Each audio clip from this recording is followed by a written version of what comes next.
Well, the cops is killing us, the politicians ain't feeling us, celebrities just trying to win a bag or get a ring. But if you really want to break up the police like Sting, you gotta preach to the choir so they know what to sing. This is the Preach to the Choir podcast, a show about personal finance, racial economic inclusion, about the racial wealth divide, how it affects culture, how culture affects the racial wealth divide, with your host, Pamela Pallet, a certified financial planner and accredited financial counselor. Counselor, Yes. I could counsel And you on your Dedrick Asante-Muhammad, the Chief of Membership Policy and Equity at MCRC, and me, Dialect.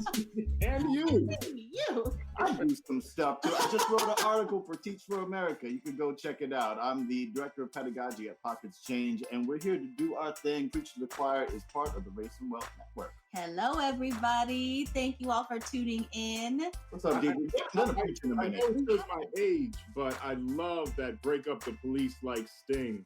I've heard you say that before. That's beautiful. For our younger folks, Sting, the singer you may have heard of, put out the Red Light, Roxanne, and all that, he was part of a group, a music group called The Police. Yeah. And then they broke up so that he could do a solo. Wow. That was a deep cut. Okay, all right. Yeah, I feel that. Wow. Oh man, it has been a while since you've done a preach. Mm-hmm. Welcome back, Dedrick. It's been a while since we've had you on. You have a whole different title. Yeah, you have a whole different title. Yeah, a whole different title. Been in my house for about a year straight, but got a new shirt, so I could do some, new outfits. Sure. No one else is going to see them. So there we go. I know. I'm like, okay, focus from the what? The shoulders up now. There we go. Because people are trying to start flexing about going outdoors again, I put on a pair of jeans for the first time in months, and it felt weird. It does. It's like, wait, it's not stretchy. Someone described it as hard pants. I was like, yeah, I haven't worn hard pants in a really long time. Yes, I am wearing my pajama bottoms right now. Oh my God. Okay. So today, because Dedrick is here, we're talking about the racial wealth divide. Right? I mean, yeah. Yeah. Well, we're digging deeper into it. We're digging deeper. Usual. Well, and the thing is, so much has happened in the last year with the racial wealth divide. We've had the huge Black Lives Matter uprisings. We've had the movement being pushed forward. And today we want to talk about, has the racial wealth divide been co-opted? Yeah, because it's become a little more popular. Yep. The politicians mentioned it. A lot more popular. Yeah, It's been part of presidential campaigns. There's committees about the racial wealth gap. People just throw that phrase around like everybody knows what it means now, right? It's always funny because you can tell the difference between someone who really researched it and someone who looked at first page of Google, because they'll say the racial wealth gap still instead of the racial wealth divide. A reminder for folks, the reason why it was renamed the divide instead of the gap is that the gap implies that this was something that was natural. That's just like a phenomenon. It's like, oh, it's a gorge that just happened in the middle of the earth. We'll be able to, fill in. Yeah, but it's a divide because divide is an active verb. We push. Yes. Yeah, and a lot of people still, most people I think still use the whole racial wealth gap language. But,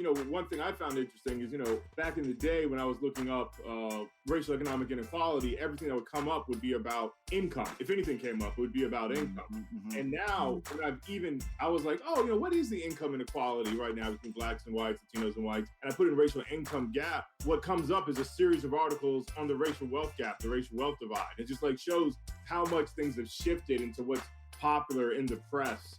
In terms of framing, it's like this whole, and not understanding those are kind of different things that are related to racial economic inequality. But yeah, that's actually really, I feel like that's progress, well, right? It's such a double-edged sword, though. Well, I guess that's what we're here to wrap about today. Yeah, right? okay, yeah. Because the thing about income, the focus on income before, just people just need to make more money. If you give people more money, then they'll be able to build wealth and things like that. And I think all the stats around the racial wealth divide prove that income doesn't lead to wealth, because it doesn't take into account all these factors. And so the fact that people are understanding that there's a difference between the two and one doesn't lead to the other is a big move forward, I think. It is, but I think you're giving them more credit, because what I'm concerned is that they're just they're still conflating income and wealth. Yeah. Oh.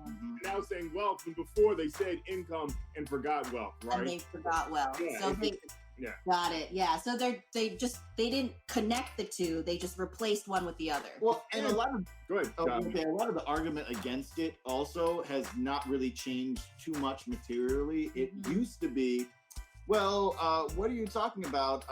People of color, black people in particular, they can make income like other people. They're just bad at money, so that's why that they're not seeming to do well. Right. And now when we share the racial wealth divide stuff, they're like, oh, see, it's that they're historically bad at money. No, I think it's a really good point. Like, if people use new language to continue their same position, right? Because the system works. It's just black or Latino people doing something bad with income or wealth. Okay, if you want to say wealth, fine. Blacks and Latinos do something bad with wealth, right?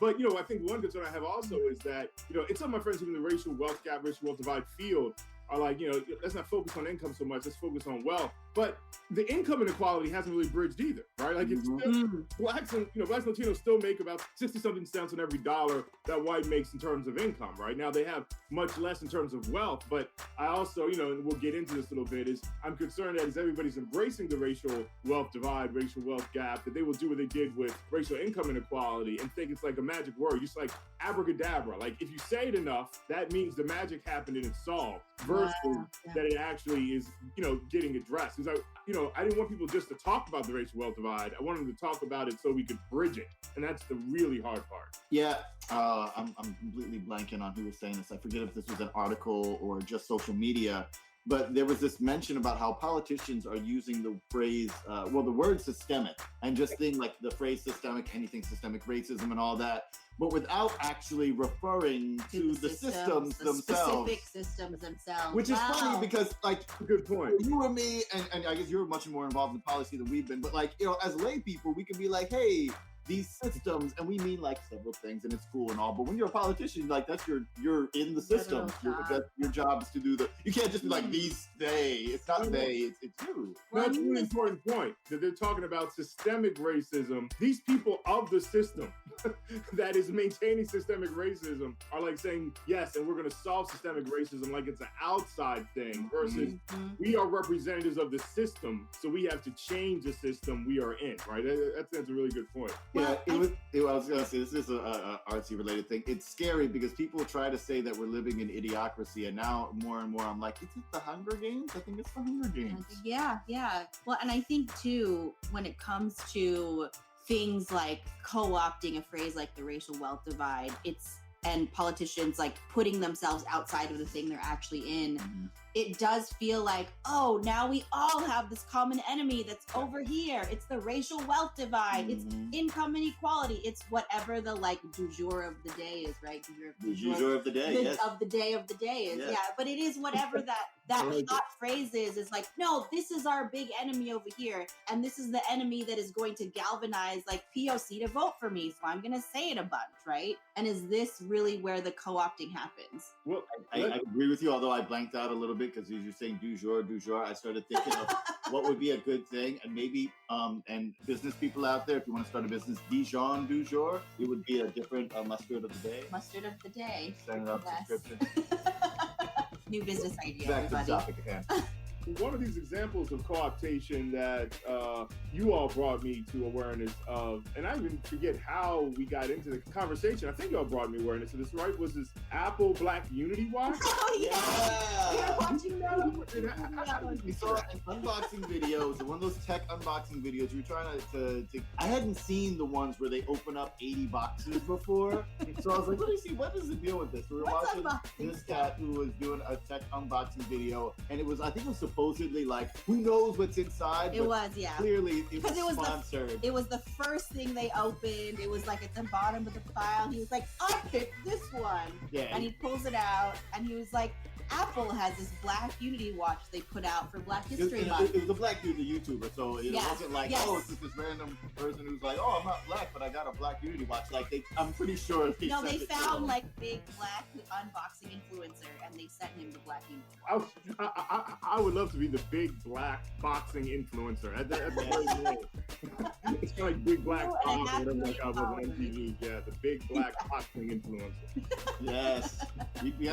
We have all all sorts of business ideas here at Preach to the Choir. Please We do, go we out do. there and start your LLC. Don't make it an LLC. So- But again, I think it does show the kind of shift in at least in framing things, right? Where like the biggest, I think Apple's the biggest corporation in the world right now in terms of money or something like that, has a Black Unity Watch, right? Yeah. Well, a few years ago that would have been considered too divisive to have, and they used the Marcus Garvey kind of famed red, black, and green flag that when I was growing up was a real symbol of Black radicalism, right? Only like real Black radical groups would have the red, the black, and the green up, and now Apple is putting this up, a Black Unity Watch that, I guess it's supposed to be something about the George Floyd moment. And they say they're going to give some money, though they're not really clear what percentage of the money is going to go to some mostly Black nonprofits. But it did cause a reaction that I thought was pretty funny on Twitter. But, what's y'all's opinion on kind of corporate Black radicalism? Well, I like it. You're like, it's going to mostly Black nonprofits. I was like, what, do you mean something that's like run by you and me? It's just like people who's running these nonprofits and they're going to get this money from Apple. Yo, it messed me up that they were like, we put the inscription on it. They had the Yeah. the red is for the blood, green is for the land, black is for the man thing. I was like, y'all did all, I didn't even know that it was okay to tell white people that. Right? It was like, for them, it was like reading hieroglyphs. They're like, I don't know what that is. But it's another reminder of how much Black stuff, and well, really all people of color stuff that used to be intra-group. It used to be stuff where like only if you were down, only if you were not of the ethnic group, you grew up in the neighborhood and that's why you knew. Now it is completely out there and these corporate folks can speak as woke as possible. Like having the real inscription and having the real colors and all that sounds like you're being pretty real. So it's like a scarier okie doke because especially like older folks, people who are older generation than us, they're like, wow, Apple really stepping up, right? Right. Well, and it looked kind of fly.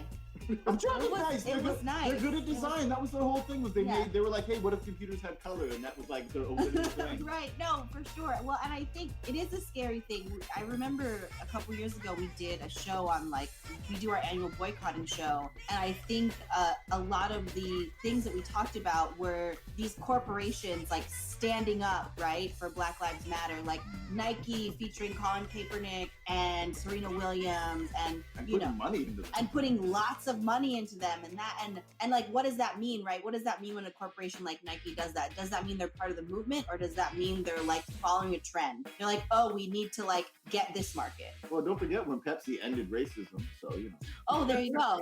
Right? Yeah. I almost forgot about that. Was that the last Black Lives Matter?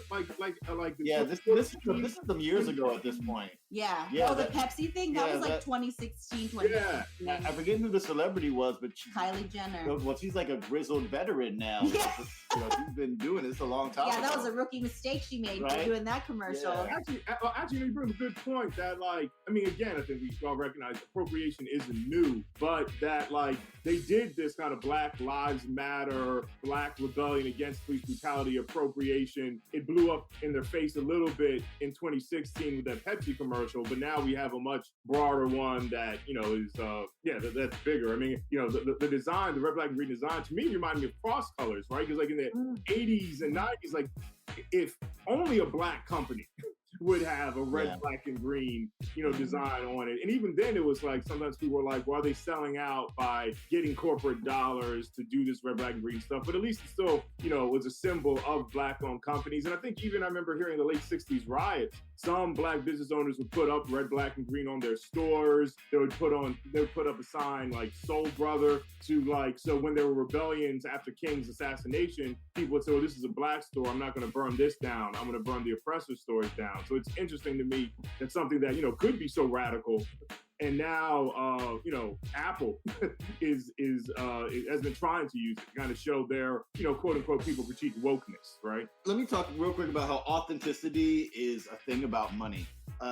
Before we started doing the show, we were just chopping it up and talking about this. And I mentioned how I found a record that I was on, a CD of mine that we used to sell for $10 out on the street, was in Europe, and cats were selling it for $75. And it's bigger money than the stuff. I don't have any connection to these people, and I don't know if they like my music. I don't think that they care about my music. I think they care about the fact that I'm super indie, which makes my thing super rare, which makes my thing super authentic. And if something is super authentic, then you can sell it to the people you really want money from. The thing about these watches in particular is like, it's not about Black people. It's not about us. That's why I'm like, I don't even think it matters to them how many of them they sell or like it becomes a thing. They send it out to these influencers who do this unboxing stuff and do other things. They wear it at the events, and then the white people, the general public, they want to buy stuff, go, wow. And then the Black influencers like, wow, they have the colors that are very radical and the inscription that is very real. And they say, wow, I'm in the presence of real Blackness. I'm gonna buy Apple. You know what I'm saying? I'll watch, but I'll buy Apple. Yeah. I was looking at some of the Twitter reactions, and you know, one of them I like so much is they show a picture of the watch, and then under it they show a picture of Pelosi and Schumer and some other comments kneeling with their kente cloth, right? Yeah. And I mean, that's exactly right. It's like now the Democratic establishment, you can take race out of it, that has helped maintain racial inequality, will put kente cloth on, will do a Kaepernick kneel, same thing out of with the Apple Watch. And then another thing that I like, just think it's a little bit more the politics of it, it says, did we get these in our reparations gift bag? It's a picture of the watch, and it's like, oh, cool. And then that's kind of like, yeah, like, are we going to get this and some actual justice? And then just kind of a mean-spirited one that I thought was funny. It said, a picture of the watch, and it said, Steve Jobs did not go to hell for y'all to do this, you know? And like, I'm not saying Steve Jobs is in hell, but I just do find it, you know, kind of taking corporate responsibility, how bad Apple is, and saying, you know, you all aren't about this. So I thought that was funny. Yeah. Wow. I mean, it's really tough because these things go all over the place. Yeah. I mean, I was thinking about what's her name, Amanda Gorman, the poet laureate, who did this cover talking about kente cloth, where she's dressed in kente cloth, but it was a Louis Vuitton kente cloth, which God. I was like, I'm not quite sure I know how to feel about that. I mean, like, good for the young poet to be able to get Louis Vuitton to consider these things, but now I'm scared that the local businesses who start creating their own kente cloth pieces and using African patterns, that they're going to get bought up. Well, and I want to go to a song, and then I want to come back. I want to talk about Captain America. I want to talk about Falcon and the Winter Soldier. I want to talk about Ta-Nehisi Coates writing Captain America. I want to talk about the art and media that is, making these stories personal, making these stories both mainstream and relatable. And what does that mean for all of this, right? Yeah, let's talk about these things. They're both mainstream, they're relatable. For our first song, we're going to Portland, Oregon, for an artist called Knowledgein and his song, which is False Leadership. And we'll check you in a minute. This is the Preach to the Choir podcast.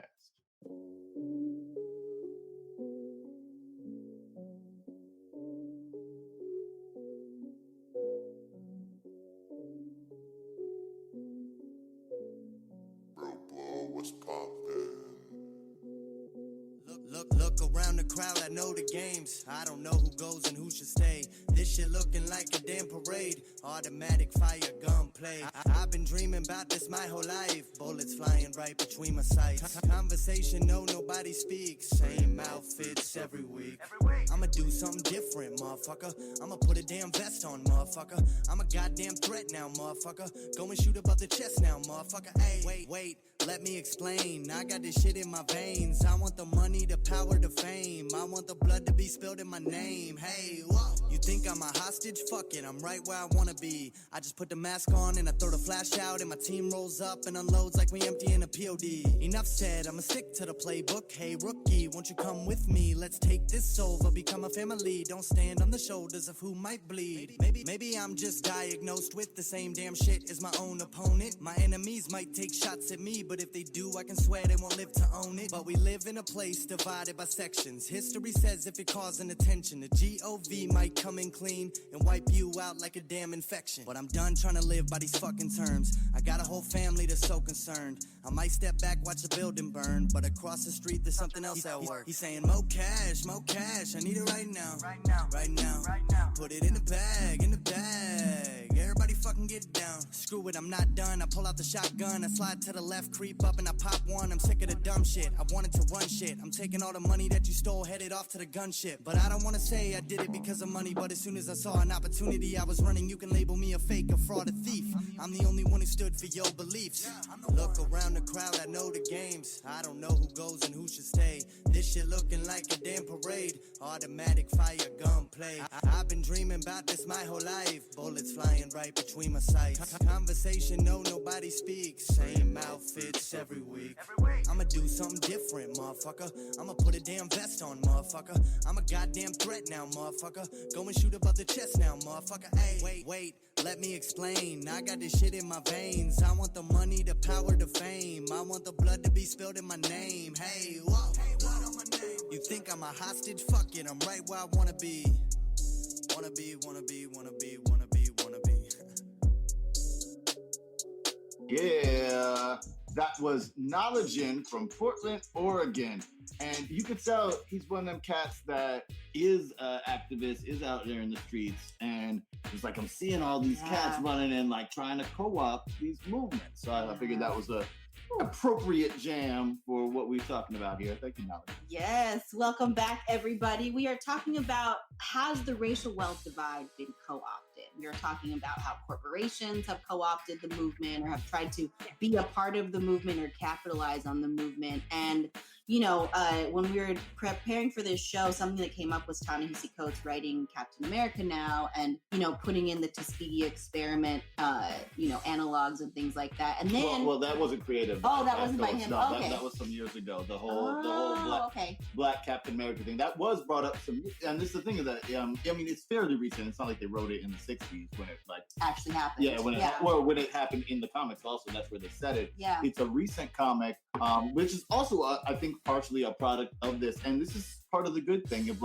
people have been seeding these things, these natural things into our art. It's one of those things where our superhero stuff in particular, right? It doesn't have to parallel us, but it needs to parallel some of the ways that things happen. Right. And when people naturally think about Captain America and how things went down in the 40s, it's a pretty easy explanation. Be like, yeah, I'm sure they would have experimented on black people then and not said anything. Yeah, exactly. It's like a great right? Since they actually did, right? Let's write in the stories. Well, and I think too, I wanted to bring up Falcon and Winter Soldier because it goes hard and directly addresses a lot of the systemic stuff with these personal scenes of, Falcon, a literal superhero, a literal Avenger, trying to get a loan at a bank and the banker wanting to take a selfie with him and being like, oh my God, it's you. And then saying, I'm sorry, I can't help you. And mind you, I haven't seen it yet. Spoiling. That's a great clip. Actually, before we get to one Falcon, just want to bring up, it's interesting. I don't know if people talked enough about it, but the origins of Power Man, from Power Man and Iron Fist, that origin was him being tested on. As he was a prisoner, a black man in prison, tested on, then he breaks out of prison. He doesn't do any liberation movement type thing. He just kind of is a gun for hire, because that would be because I think we've talked about this in the past. If black people really had superpowers in the 40s, 50s, 60s, 70s, probably today, and we really had some vigilante justice, there would be some really radical things where police officers would probably be attacked, right? Maybe institutions would be overthrown, and they don't want to go that deep in it. But I find that fascinating of using Falcon as kind of the superhero who still can't get a loan. Well, can I also throw some old school stuff in there? Talk about times and how times don't change. When Power Man, Luke Cage as he's known now, first came out, that was also part of another cultural movement where people were trying to be more real about talking about these people. Even when Black Panther, who was created by, Stan and Jack, like most of the other characters, they were like, I want to be more diverse. I want to see the lives of people who have been oppressed like my people, as Jewish folks have been oppressed, but in other ways. So they were reaching out. Falcon, in his origin, was a reformed pimp. Falcon was?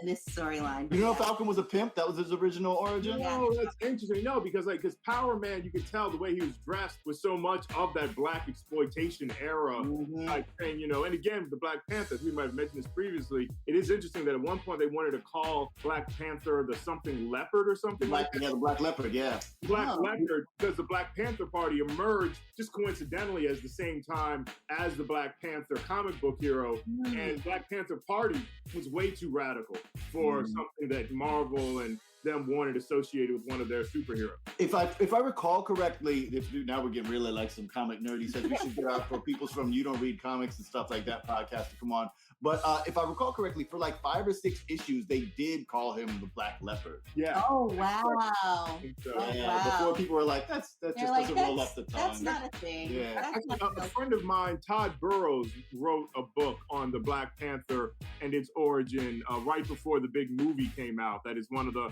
better properly politically oriented books on Black Panther. So you can Google that, Todd Burrows, Black Panther, and see one of those writings on that. Yeah, but the reason why I wanted to bring up Falcon and Winter Soldier in the sense of like, has the racial wealth divide been co-opted? Is it a good thing that stories are being told like this, or is this another okie doke? Like, hey, we're addressing it, we're bringing it up now, and everyone's aware of it, and good, that's it, right?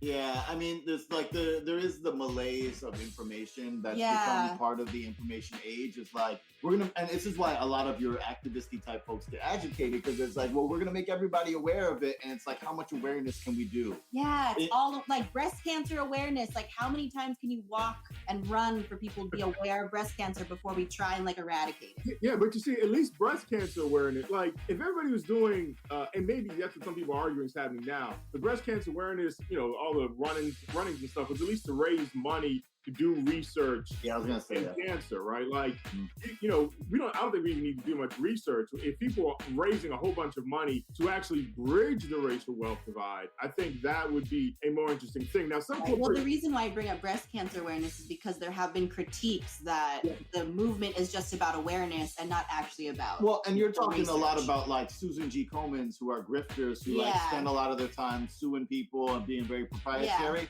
And that is also what's happening within the racial justice movement. I mean, aside from just like these bigger fame things that we talk about, we see like this rise of new celebrity activists, and there are a lot of people who have concerns and problems with the stuff they're doing, being like, hey, how many times can you get paid 5 G's to walk on a stage in front of white people and say, hey, white people, you're treating black people bad, and then they all clap, and then we all go home. Right. Right? Yeah, and again, I mean, I think all of that can be an avoidance of the issue, right? Because, like, whatever, some activist is making some money doing a Nike commercial talking about racial inequality. I mean, whatever. Like, you can critique it, but my primary thing is the issue being addressed? These corporations who are saying we're going to give $10 million or $1 billion to somewhere. But I mean, even in your own company, like, do you have like hirings at all levels that are racially equitable? Like, how much, like just the most basic thing that you really easily could do. Right. Are all your You're doing POC that. like in the diversity and inclusion department, right? I had a homie hit me up, a friend of mine who worked for an advertising company, was like, hey, so I'm talking to my company and we're trying to see what we can do, racial equity, black folks. Any organizations or people that we would like to do? And I was like, sure, and I can give you a list of folks and tell you some things that they can do. And then he said, I went to the diversity meeting and it was all white people there. And then we talked about it and then they decided not to spend any money on it. They probably felt really good talking about it. Well, yeah, because they addressed it and they They made themselves addressed aware. Yeah. Yo, it sucks because as an educator and with the work that we do with Brunch and Budget, I feel like we do a lot of awareness making, and I acknowledge and I understand that it's important. It is real to get an understanding of stuff, to get deeper understanding, just all of that. This is all important stuff. It's part of the process. And one of the things that I think is the real okie doke is that doing this one step thing and not the rest of the steps makes it look like all of the steps suck. Yeah.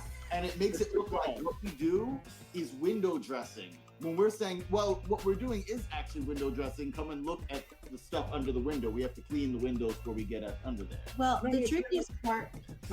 Great point. Like, it reminds me of, I feel like people were critical of Sharpton. When I was working with Sharpton, like, he would highlight, I think, an important point that the protest is not meant to solve a problem. It's meant to bring light to a problem that still needs to be resolved. So, like, you shouldn't be just celebrating. Yes, we have so many protests, and that's good if it's bringing light and then it's making action occur that addresses the problem. So it's not like, oh, protests are bad.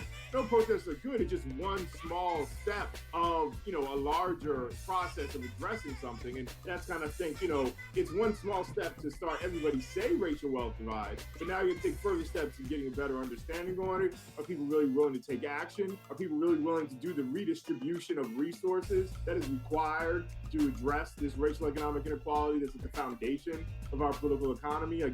That's the harder work. It doesn't mean we shouldn't do the beginning, but we just got to keep working to the end.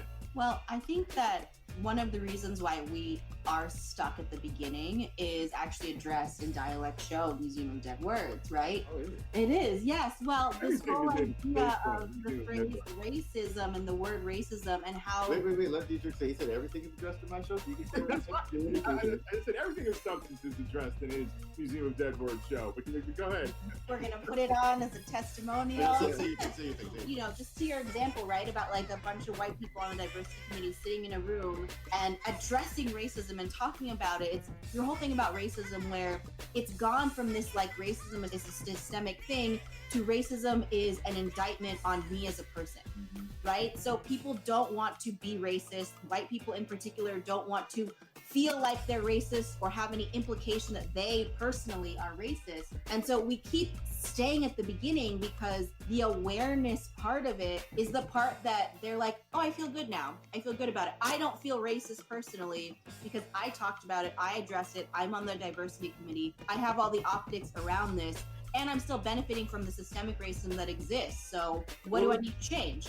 Yeah, and let me also add in, that's also the co-optation, because they're co-opting a challenge to a racist capitalist system that maintains and continues racial economic inequality, and they're co-opting it into a individual personal thing, right? Like, so that racism is not a change of a whole political economy, but it's a change of my personal attitude or how I individually behave, which is a very liberal mainstream thing that like your individual goodness reflects the goodness of society versus no, you have systems that can create great evil, even if there's like, a nice person at the top of it, because the system is itself exploitative in these types of things. Right. And then all of a sudden it becomes about their feelings and like how they feel about it versus actually changing things. And this is why we keep rotating back to the beginning until we get past that. I have a question that may be a little bit out there for the two of y'all. Do you think that it's possible when we're talking about, making awareness and not really changing things? I wonder how much of this co-opting is kind of accidental in that it follows, because we're talking a lot about art, right? We talked a lot about activists and artists and everybody and putting it all together, Falcon Winter Soldier. In art that has been commodified, right? It's all about catharsis. At the end of Falcon and the Winter Soldier, we're going to get some catharsis. I don't know spoiler what's going to happen. It came out today, It's going to be, telling us when we're shooting the episode. But it's going to be cathartic and it's going to feel good at the end. It is. And it is, because they need to complete the story, right? Right, and I think that we have set up, or they have set up expectations, where folks have expectations about these things, where when we go in the room and we talk about this, the expectation is catharsis, so they get what they want out of it, right? But they don't have an understanding that in the real world things are more messy. When you talk about how parts of the thing are co-opted, I was thinking about hip-hop and how rapping has become a very popular thing, and people talk about the power in rap. There is a lot of power in rap, but as someone who's been a practitioner for nearly 20 years, there is way more power in the connectivity of hip-hop, where we have all of the elements working together, all the learning styles, all the different viewpoints and perspectives. But when it comes to that single lens, you can be like, I bob my head to the beat and I listened to the rap and I agreed, and that was that, right? Yeah, and you can just be done with it. Well, that the catharsis thing that you bring up, I think, is such a key part of why we have a hard time changing things, right? Because one, people don't want to give up the things they already have.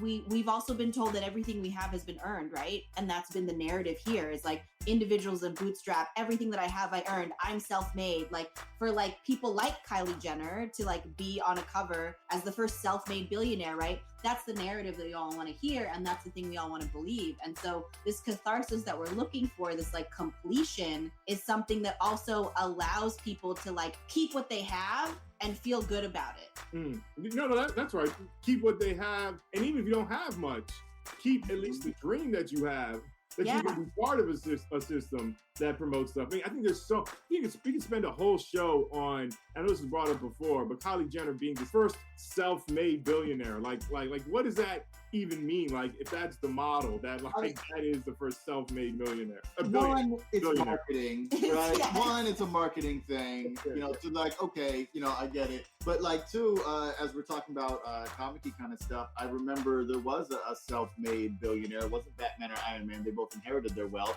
It was Lex Luthor. Oh, Lex yes. Luthor was a poor kid who had, I think, lazy, possibly drug-addled parents.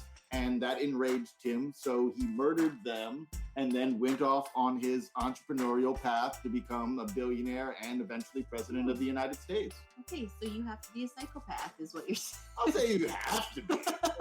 I'll say you But have to be. Wow. But it helped Lex. It helped him out. It He helped became Lex. president of the United States. Wow. Yeah. Pete Ross was the VP. So I guess in terms of like, whoa. Yeah. Pete Ross was the VP, and Lana was married to Pete Ross. He was the Wow, vice president. It was a whole Yeah. weird Yeah. time in the comics.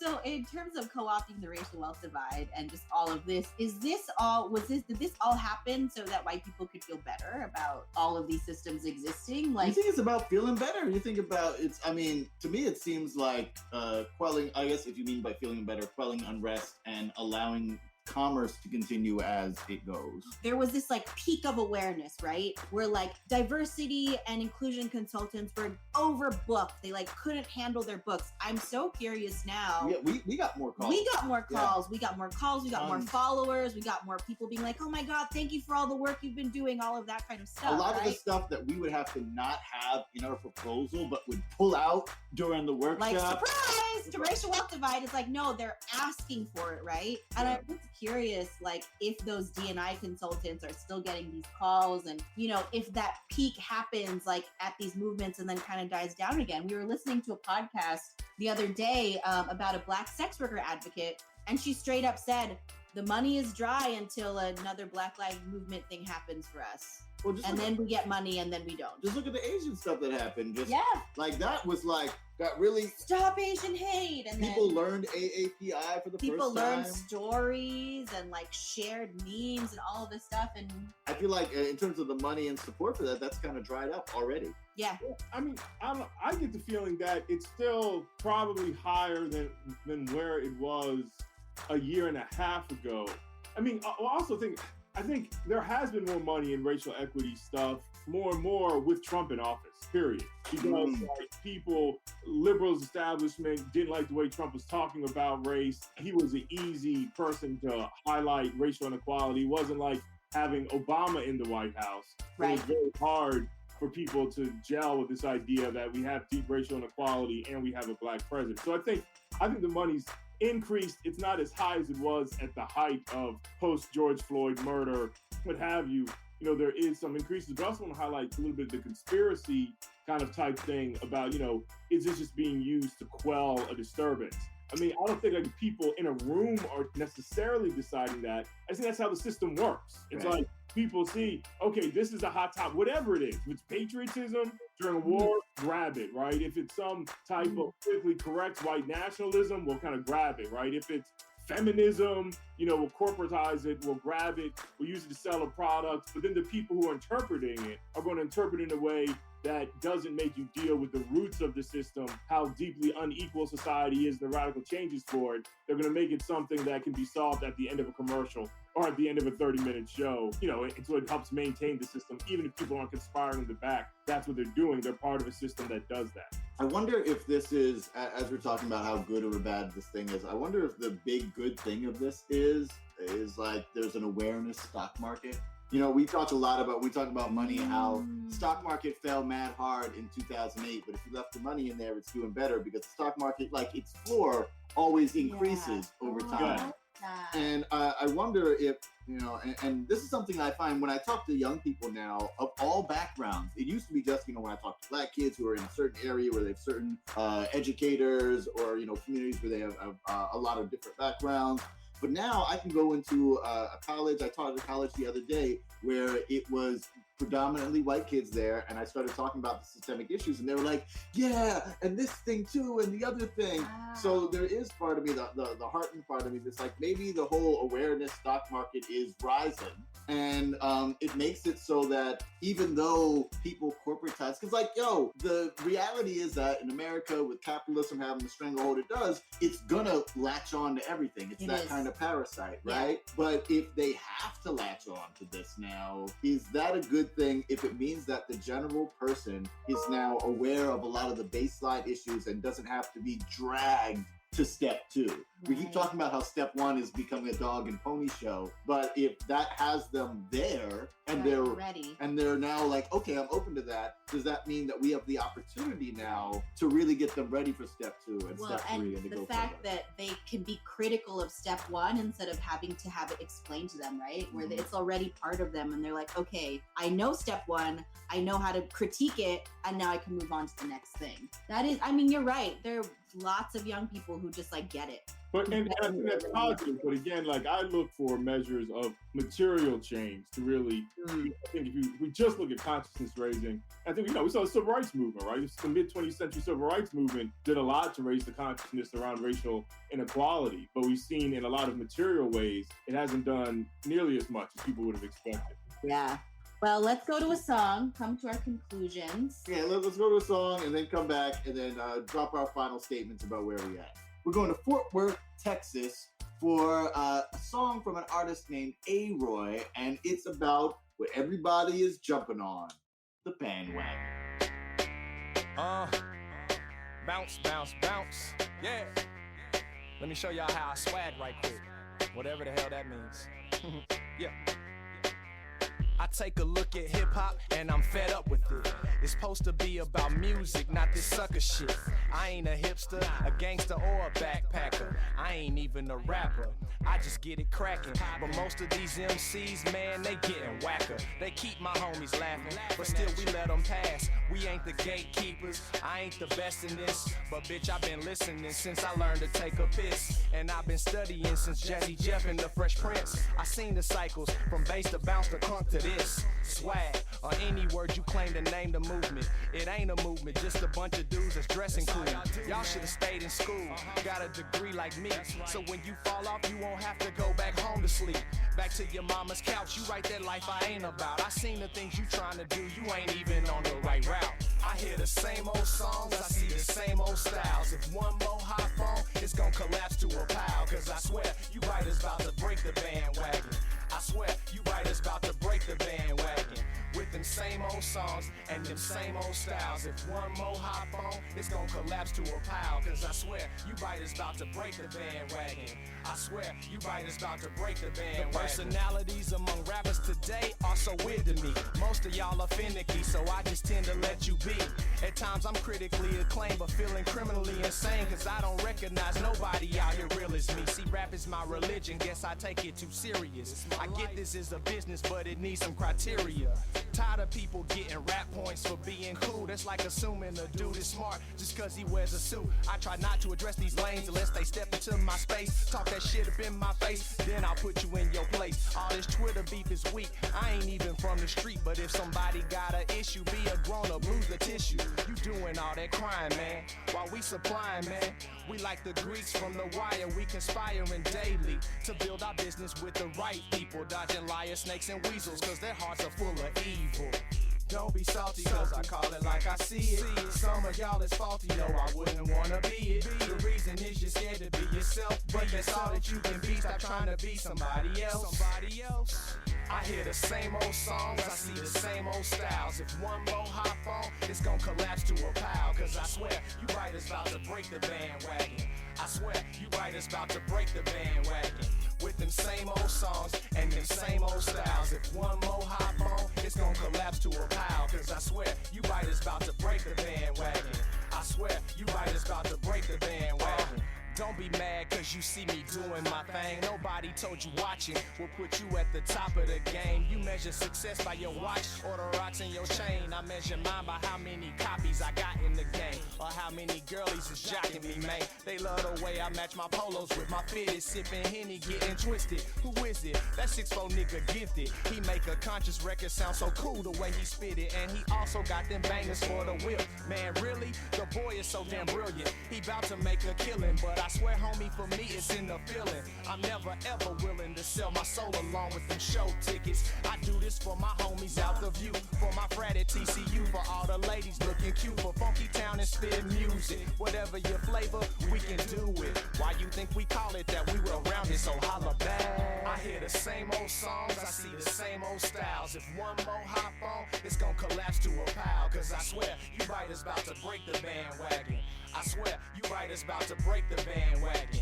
With them same old songs and them same old styles. If one more hop on, it's gonna collapse to a pile. Cause I swear, you writers about to break the bandwagon. I swear, you writers about to break the bandwagon.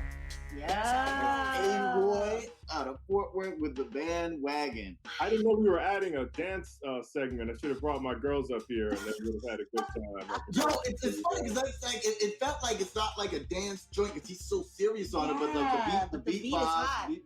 It's always fun to notice when Pam, because Pam is not one of those people who notices the lyrics first always, but when they catch her, then she like gets this other face. It's like, wait, I gotta listen. You gotta listen intently. So thank you, A-Roy, for picking Pam to listen intently to that. That was good. It's like I was saying with the hip hop thing, right? The one problem with the bandwagon of like, oh, everybody is just doing this one part of it, is it makes it look rote. It makes it look obvious. It makes it look boring. It makes it look like something you don't even want to necessarily get into.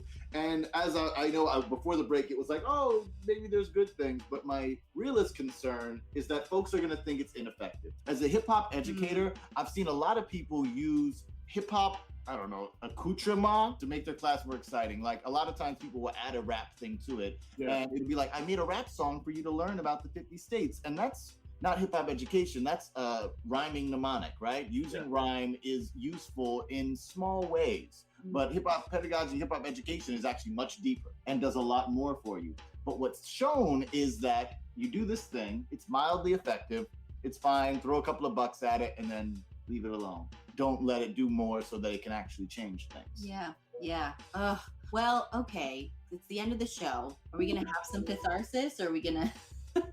Is that what's next? Like, what do we do? Yeah, I mean, and I think our conversation has been getting at this whole thing about that a lot of this is catharsis, for the system to, make ourselves feel better about, even with the conviction of Derek, how do you say his last name? Chauvin? I don't care.